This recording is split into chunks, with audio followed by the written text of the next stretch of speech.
Au niveau de la motricité fine et globale, Mhm. les tout petits expérimentent beaucoup de belles choses. Oui. Alors, pouvez-vous nous donner des exemples à ce niveau-là? D'accord.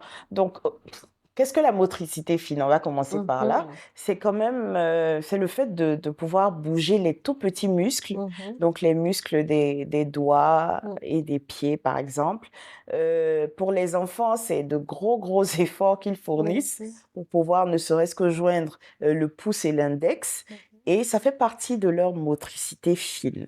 Donc, les tout petits, vraiment les bébés, tout à l'heure, on parlait du cycle de sommeil. C'est mhm, pareil pour la motricité fine. La mhm, motricité fine évolue au fur et à mesure que l'enfant grandit.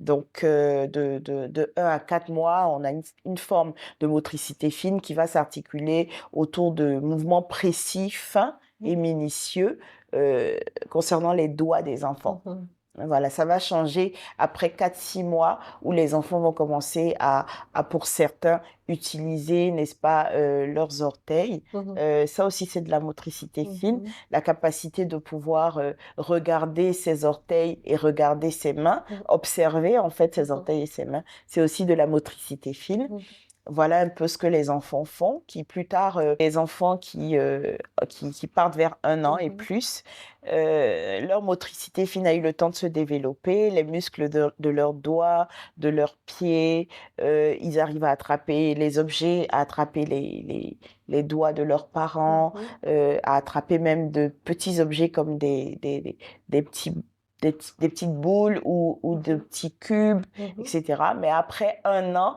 étant donné que la motricité globale se met en place pour l'enfant qui apprend à marcher, mhm. ils vont un peu moins s'intéresser à ce qui est motricité fine et ils vont plutôt se tourner vers leur motricité globale qu'ils vont vouloir expérimenter au quotidien.